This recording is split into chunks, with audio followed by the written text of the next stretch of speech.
लेकिन उसके पास एक लड़का था। सेठ जी पर बुढ़ापा आ गया। क्या आ गया? बुढ़ापा आ गया। अब सेठ जी को चिंता होने लगी कि आज इतना बड़ा मैंने ये पैसा रुपया कमा करके खड़ा कर दिया, अगर ये एक औलाद है, अगर वो भी खराब निकल गई तो कहीं ऐसा ना हो कि मेरा पूरा धन दौलत कमाई हुई पल भर में खत्म ना कर दे। तो सेठ जी ने कहा कि बेटा कि क्या है पिताजी के इधर आओ और मेरी एक बात सुनो। बेटा को अभी कोई चिंता नहीं है और वो पिताजी के पैसों पे ऐसा आराम कर रहा है, उसे किसी बात की कोई चिंता नहीं है। लेकिन आज पिताजी को चिंता होने लगी कि मेरा बेटा अगर किसी तरीके से खराब निकल गया तो मैंने जो कमाया है वो पल भर में नष्ट कर देगा। तो उसने क्या किया, बेटा को बुलाया और कहा कि बेटा बाजार जाओ और जाकर के तुम कोयला खरीद के लाना। कोयला तो सभी जानते कि नहीं जानते? कोयला और चंदन। तो पिताजी के कहने पर बेटा जब बाजार गया और लेकर आया कोयला और चंदन, तो लड़के से बोला कि बेटा एक हाथ में कोयले को पकड़ लो और एक हाथ में चंदन को पकड़ लो और दोनों को रगड़ करके फेंक दो।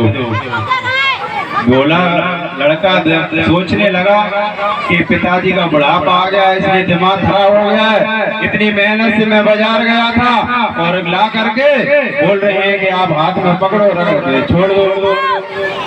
तो ऐसा ही बेटे ने किया, एक हाथ में कोयले को लिया, एक हाथ में चंदन को लिया और दोनों को रगड़ा और उसने फेंक दिया।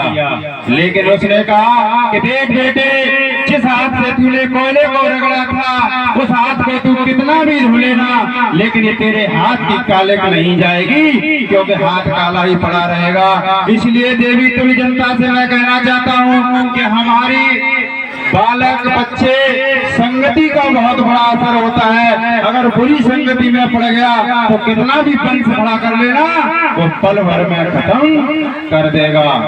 कहते हैं कि संगत से गुण आते हैं और संगत से गुण जाए, और लोहा जड़ा जहाज में पानी में उतरा है। और दूसरे हाथ से जब उसने चंदन को रगड़ के फेंका तो चंदन को कितना भी धोना आप, लेकिन चंदन की जो सुगंध होती है वो सुगंध कभी खत्म नहीं होती है। इसलिए आपके बच्चों को यदि संगत का असर है, अगर आप संगत अच्छी होगी तो आपके बच्चे का जीवन भर अच्छा रहेगा। और जो गलत काम करते हैं वो कोर्ट कचहरी के चक्कर काट करके जेल जाते हैं, और जो अच्छा काम करते हैं वो नौकरी लेकर के चार पहिए में घूमते हैं। घूमते हैं कि नहीं घूमते हैं बताओ? तो मैं बस इतना ही कहना चाहता हूँ कि समाज को मजबूत करना है, अपने परिवार की गरीबी खत्म करनी है, तो एक ही रास्ता है कि अपने अपने बच्चों को पढ़ा करके सरकार का हिस्सा बनाइए। और आपके पास कोई उपचार नहीं है।